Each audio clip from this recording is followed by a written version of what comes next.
بھئی جس نماز کا بدل نہیں ہے، عید کی نماز کھڑی ہے، ضرورت پیش آئی، تیمم بن گیا، کھڑے ہو جائے۔ ایک دفعہ فوت ہو گئی، پھر کہاں پڑھو؟ سب لوگ تو نشتر پار نہیں جا سکتے۔ جنازہ کھڑا ہے، اول تو طالب علم کی حیثیت سے وہ بے وضو کیوں ہے؟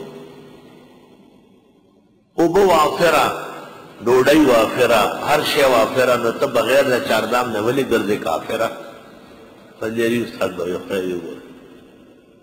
خیر بہرحال قیامت کی نشانیاں ہے کہ ایک جنازے کی گھنٹی بجتی ہے، طلباء بیٹھتے وضو کرتے، میں اس طرف دیکھتا نہیں، لو استقبلت مستدبرت، مجھے پتہ ہوتا کہ ایسے لوگ آئیں گے میں مدرسہ نہ قائم کروں۔ آپ درس میں بغیر وضو کے کیوں بیٹھے؟ گھنٹی بج گئی ہے، سارے طلباء صف میں کھڑے ہو گئے۔ اساتذہ کو بھی تعلیم کا نقصان دور کرنا چاہیے۔ اساتذہ بھی اسکول کے ماسٹر، کالج کے لیکچرار کی طرح خالی ٹیچنگ نہ کرے، طلباء کے اخلاق پر نظر رکھے، حساب کرے ان کا۔ کیا آپ جنازے سے پہلے وضو خانے میں بیٹھے ہوئے تھے؟ اس سے پہلے درسگاہ میں بغیر وضو کے کیوں آیا؟ توبہ۔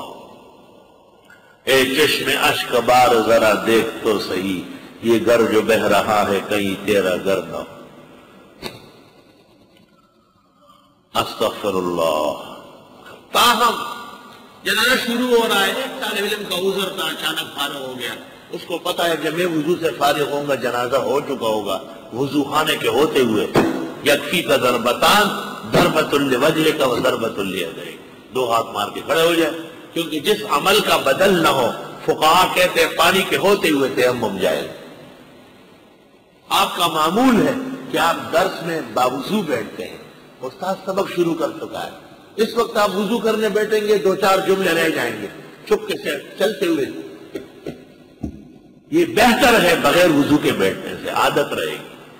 ہمارا استاد گرامی قدر فقیہ العصر مفتی اعظم پاکستان مولانا مفتی ولی حسن رحمۃ اللہ علیہ ترمذی شریف کی گھنٹے میں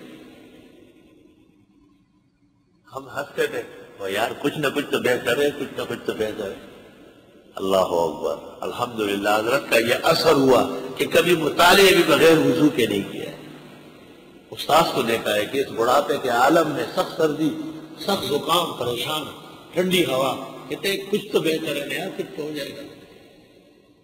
میں نے کہا مفتی عزیز الرحمان نے لکھا ہے فتاوی دارالعلوم دیوبند میں کہ تیمم در وجود آب معنی نہ دارا۔ حضرت نے فرمایا مفتی صاحب اس کو نہیں سمجھ سکے۔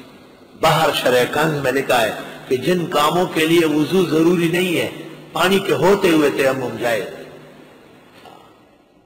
جن کاموں کے لیے وضو ضروری نہیں ہے جیسے مطالعہ درس، تو پانی کے ہوتے ہوئے تیمم ضروری ہے۔ وَإِذَا كُنْدِ زویا اسخ بویا سن اسخ پاک شکنا دے لگا شاید ناستے